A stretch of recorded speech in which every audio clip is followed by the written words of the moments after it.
See, I can say whatever I want to. I can dub it out. Yeah. Perfect. Perfect. Nice. Topless Charles is what every video needs.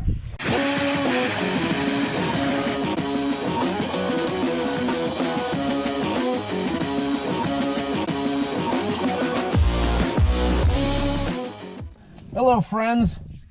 I am parked at the Little Nash Snow Park right now. I'm on my way to the Pacific Northwest Overland Expo. And I'm pretty excited because I get to go see a whole bunch of my friends. I'm going to be camping with the Frontier Overland guys, or at least Brent and Dakota. I will admit I am concerned about this. I paid $150 for 3 days, 3 nights, I guess. I could have showed up last night. And a t-shirt for an expo. But I mean, I don't understand how I'm going to spend that much time with the actual expo. I think I'm just going to spend most of it hanging out with friends. Which is great, because there's a lot of people I'm really excited to see. Some people I've never met in real life before. Specifically, Tyler and Paige from Tacoma3G.com, which is now changing into Tacoma Portal as the 4Gs come out. I have been a huge fan of that site because it is the best site for Tacomas. And for those of you saying, what about Tacoma World? I'd say that is an emoji-ridden toxic waste dump. That's how I feel about that. Hi, I'm with him. He said he had friends. I wasn't sure. It's, yeah, friends. He had a cool vehicle, so you followed him. I got it. Yeah. All right, DJ. Ah, crap, you got me. You're in another video.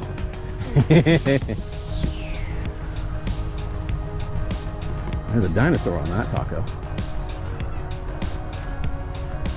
Charles has got himself a new awning. Hey, Charles, you in there? No, he's not in there. And here's where the voiceover starts. So this is a bit unlike my regular videos. Instead of just wandering around and taking you along on the ride, I'm going to talk to you about what to expect at your first Overland Expo. This was my first, the 2022 Pacific Northwest Overland Expo in Redmond, Oregon, and I have a lot of tips and insights to share. Let's start with a place that you wouldn't think would be so interesting, the parking lot and the camping areas. I spent a lot of time out here. There were so many cool rigs that the parking lot and camping areas really gave you a feel for how people were actually overlanding, boots on the ground as it were, as opposed to what you would see inside the expo. And while there were more Tacomas and Wranglers than anything else, there was an enormous variety of rigs. I'd show you the shot with drones, but they weren't allowed, which is probably for the best as we were under the approach for the airport, and also Overlanders all seem to have drones, so could you imagine? So let's just take a look at what we have here. These are actually some guys I know from my town. You might know that vehicle as well. This is a cool one in the parking lot. As with these two, I respected the amount of dirt on the Subaru. This massive bar, I don't even know what to make of. Looks like the box. And these were all in the parking lot. This rig is just baffling to me. I got a few shots of it, and clearly I wasn't the only one who was interested, because look at all the business cards underneath the windshield wiper. I really like that Firebird. This fella showed up and then disappeared by the time I went to go back and take a closer look at his rig. And you gotta like the Sienna in the middle of it all.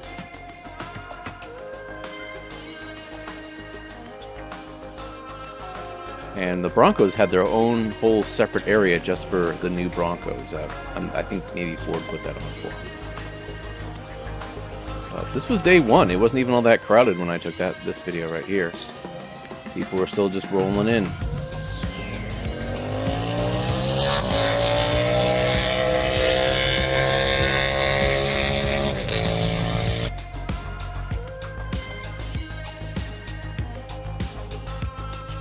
So let's talk about what's actually inside the venue. This was when the gates opened on day 3 of this video here. I wanted to see if there was much of a line, and there were about 20 people. The gatekeepers were very rigid about that 8 a.m. start time. It was pretty silly. Let's kick the speed up here a bit. So this is the mall. This is what everyone expects to see. Lots of booths selling lots of things, lots of swag, lots of stuff everywhere. It can be a bit overwhelming at first, everyone in their booth saying hi and trying to get your attention, some more aggressive than others. For city dwellers, you might go into automatic, ignore all people who talk to you on the sidewalk mode, and that's not really something you want to do here. While many booths are staffed by salespeople or business owners, some are volunteers who own the products in question and are just there to talk about them. They will often get free tickets or gears in exchange for their help. Some booths runners were made to be there for work though, and those people can often have a bad attitude. Looking at you, C4. It's good to go into this area with a plan. Do you just want to learn more about new products? Do you want to collect swag? Do you just want stickers from stuff you own to put all over your camp boxes? Do you want to talk to owners of products with questions? Do you just want to shop? These are all legit missions, but it's good to have an idea of why you are there. Also, not all swag is equal. Toyota would give you a sweet poster if you showed them your Toyota keys, and if you were willing to wait around, they would make you a custom hat. I ended up finding out they could be a lot more custom than the first one I got, and went back for a second. I really like this roof mount hammock. The paint job on this Bronco was amazing. It all looked like that. I guess it was probably a wrap. We had the Hummer HV here, which you could climb around in. This is the main screen for it. And you can see here, some of the rigs were privately owned, but others were made specifically just for shows. Our next section here is about content makers, YouTubers, and such. This whole section of the venue was dedicated to people who mainly lived out of their rigs and had a reasonably large Instagram, YouTube, TikTok following. At least I guess that's how it works. Some only had a few more followers than me, so I'm not sure how they got an invite.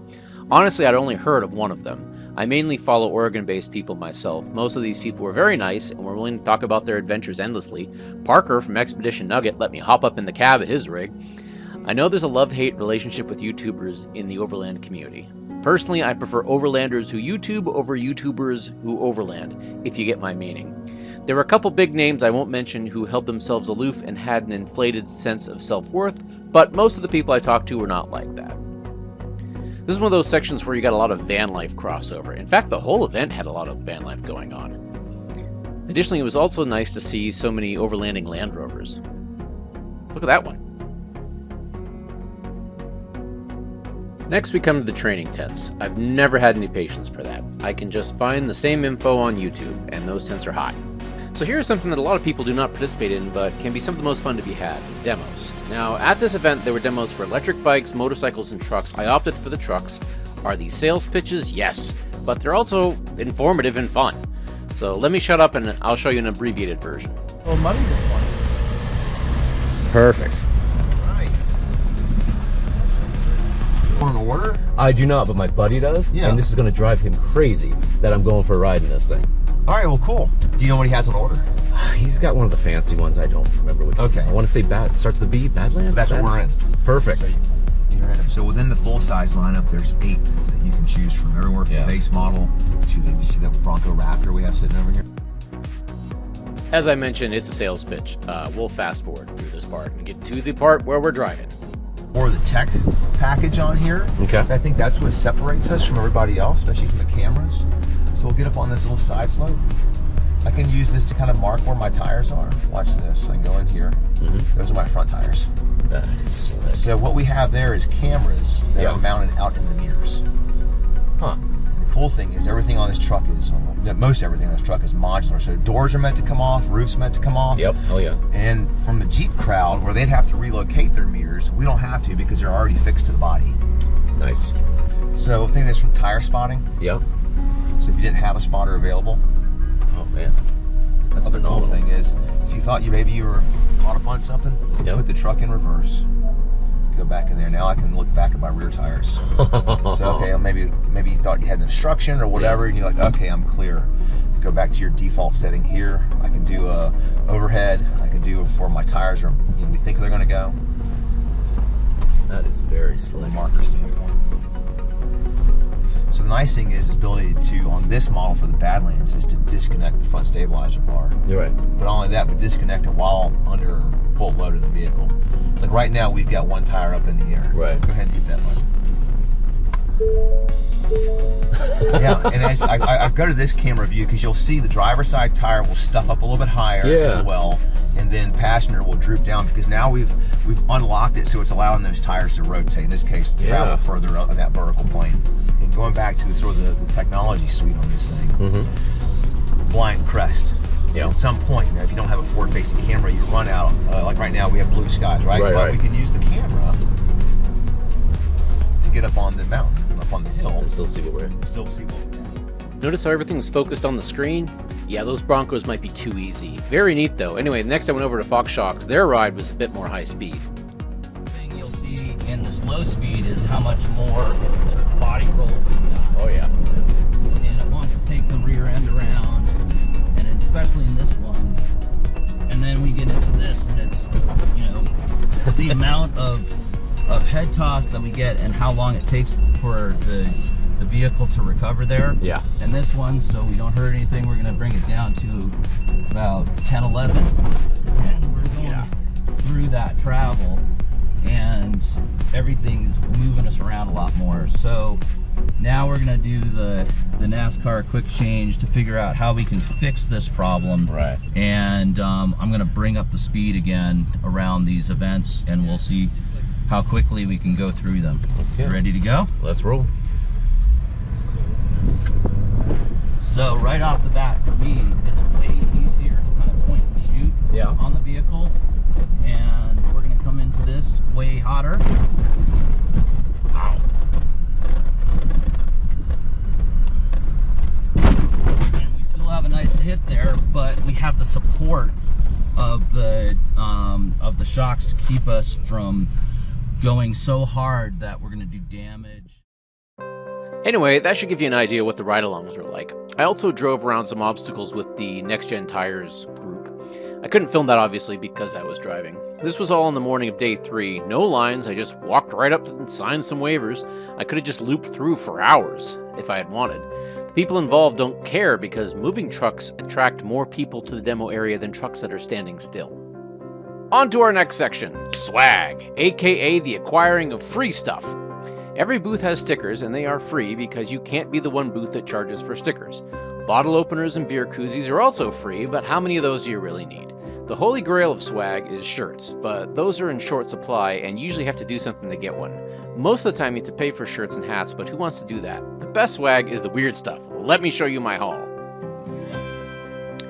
As you can see, this is 99% stickers. A couple shirts, some beer koozies I will never use, pen, sunglasses, 5 bottle openers, hats, chapstick from Falcon, that one was weird, and a poster. Do you like that scrolling effect? That's the first time I tried that. I think it turned out kind of nice. Anyway, here are my favorites. The hat, obviously. Toyota knocked it out of the park, letting people make these custom hats. They are fantastic. The hat itself sucks, but I love the patch. They could have just done the patch, honestly. The Rhino Rack fork, knife, and spoon set that compacts down super small, that's great, that lives in my truck now. Coco Pelli had the best bottle opener, and the Falcon tires just for weird factor. I really expected this chapstick to taste like tires. Tire flavored chapstick, reminded me of Scratch and Sniff stickers back when I was a kid. And it's out, actually it's vanilla, which is a lot less interesting. But still, it just seems so weird. And here are my favorite stickers. Charles got his ADV with Roscoe upgraded. That Carnales Overland one is embossed and looks amazing. And Ted and Mo have a gorgeous sticker for Black Pearl Voyager. So now that you know what happens inside and outside the expo, here's the next question. Should I camp? It's a hard question to answer. I mean, I had a great time camping with a ton of my old friends, and I made a bunch of new friends. I don't know how the overlanding community is elsewhere, but in Oregon, people are super welcoming and nice. Camping is cheaper than a hotel, but not cheaper than dispersed camping, and I know several people who did that because it was not that far away. Now, at this particular expo, the facilities were not great. There was a lack of water anywhere inside or outside the venue, and considering we were in the 90s the whole time, that was irresponsible behavior from the organizers. Also, there were insufficient toilets, and they were often full. The showers ran out of water frequently. There was no place to put garbage in the camping areas. I guess the organizers just assumed we, as overlanders, would pack it home. Also, the Redmond Fairgrounds is right next to the highway, a rail line, and an airport. They were literally flying planes 200 feet overhead every 5 minutes until after midnight.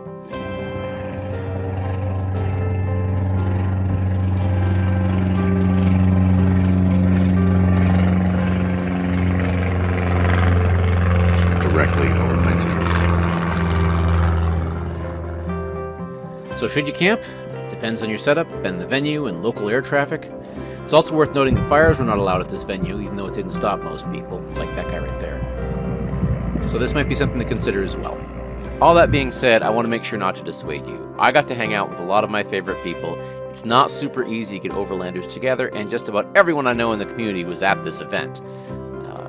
And even if you don't know people, everybody's really welcoming. There's Charles and Leah from ADV with Roscoe. There's DJ, who always ends up in my videos. There's Tyler and Paige from Tacoma 3G and Wandering Winterfields. Ted and Mo from Black Pearl Voyager, and Casey from Coyote Works. I got kind of obnoxious with the selfies. So here's some final tips. Make sure to bring water and a backpack, preferably a backpack that also incorporates water. I have a Camelback, it's fantastic for this. Make sure to bring and wear sunscreen and a floppy hat. Nobody here had sunscreen and everybody got sunburned. I was lucky I at least had a floppy hat.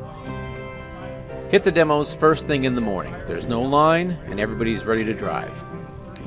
Set up a secondary email and phone number explicitly for giving to vendors. It doesn't mean you don't check it, it means it's not your primary, so if they swamp you, it's not going to be a pain. If you have leftover swag, bring it to hand out at Overland meetups. People love having swag, and that's a good way to share the love. And then one last tip, and I don't know if this is ethical or not. Well, let me ask you, is it ethical to take multiple runs at swag booths? And I think it is, as long as they don't appear to be running low on something. And if you're going over multiple days, I think going once a day, that seems fair. I mean, it's free stuff, and that ticket didn't pay for itself. I'm together with Tyler here, who is the king of talk. What is your official title? Webmaster? Mr. 3G. Mr. 3G. Yeah. No, it's just administrator. Bad administrator. I like. Oh, that's true. This is the forum I go to for everything Tacoma, and you should too. Tyler's been doing running a four-wheel trailer. I keep saying four-wheel trailer. Four-wheel camper booth. Yeah. And I wanted to ask him, do you have any tips for people the first time they go to one of these events, what they should and shouldn't do? Overland Expo. Yeah. Learn the layout by either looking at a map or downloading the Overland Expo app, which I don't think a lot of people know that it exists, but it has like an interactive map where it gives you all the booth numbers and the companies and stuff. I did use that. Because the place is huge, and without knowing where you want to get to, you may never find who you're looking for. That's the main reason I found those places I could go for truck rides. So yeah. Nobody else knew it was back there. You may not even be able to see everything that's here because it's so big. So if you pick and choose or kind of have a little bit of a plan, you'll put your energy into the people who you are looking forward to meeting, and then you can kind of mosey around and see the other stuff you missed. Hydrate, because these things are always hot. Nobody brings enough water, and nobody seemed to bring enough sunscreen. Yeah. As I am proof, as I'm burnt to a crisp. If you have dogs, it's super dog friendly. There's like more dogs than there is trucks. I don't know if I'd recommend dogs for a lot of it, because I heard a lot of dog fights while I was going. Did you? Yes, like a not comfortable number of them. Because when it got hot, and when people were walking close on those aisles and two dogs would walk next to each other, sometimes they would get a little bit aggressive. That's a good point, and it's usually owners who are not responsible for their dogs. You know, I think the heat and not wanting to be there. Yeah. I mean, a lot of them had the dog feet covered on. Yeah, I noticed that. Do not let your dogs walk on the pavement. No. In hot weather like this. People don't seem to know that. It's 85 degrees now. That's way hotter on the pavement. It's hotter. It's too hot for us if we want to walk barefoot. So of course it's too hot for the dogs. So be mindful of that, and just the weather in general. They have to hydrate, and maybe they shouldn't even be here if it's too hot. But this one in particular had nice weather and it was very breezy. dog friendly. I would say maybe 10-20% of people had dogs with them. Yeah. It was a crazy amount of dogs. I've been in Flagstaff, the Overland Expo in Flagstaff, where it's been way hotter, and you can see dogs are just like Not about to happy pass about out. it. Yeah. All right, you got anything else? I don't think so. All right, you just want to tell everybody to go to. You want to advertise the portal? Tacoma 3G is a site I made for 3rd Gen Tacomas. Now the airplane's coming over. All right, cut. Take two. Take Tacoma two. 3G, a site I made for 3rd Gen Tacoma folks. It's a forum with only 3rd Gen Tacoma stuff. I do it as a hobby, like voluntarily, I guess. Do it by myself.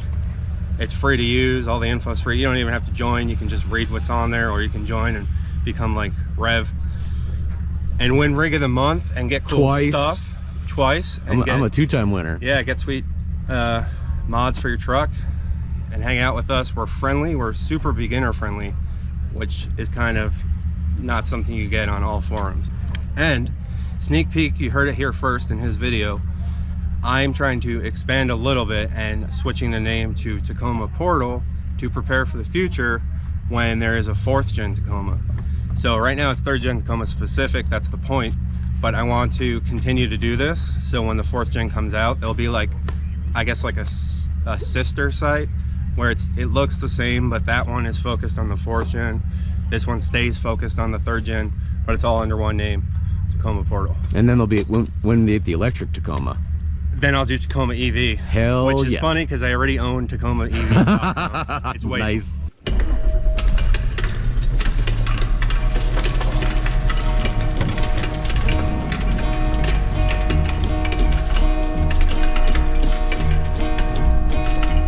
We've been underneath your feet now, going on 7 days. Sweating in these mines, it's been much too long to say.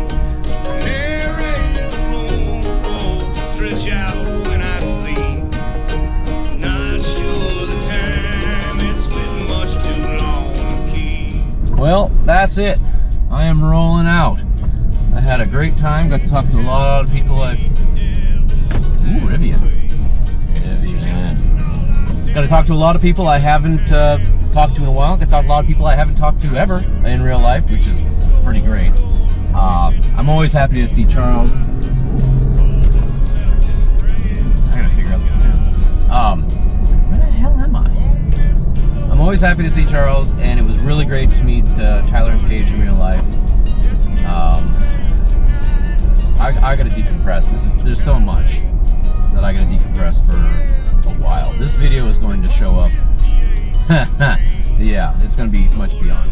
But hopefully, if I did the video the way I intended to and it worked out well, you learned something about what it's like to go to an Overland Expo and decide if you want to go to an Overland Expo. See, with the tune, I should have been able to go out because I would have blown that car out of the water. And if it has helped, I'm happy to hear it. And I have other videos, so like them, subscribe them. Have a tuna sandwich. That seems right. But I'm tired, man. I'm gonna stop now. You have a good one. That didn't work. Herky jerky.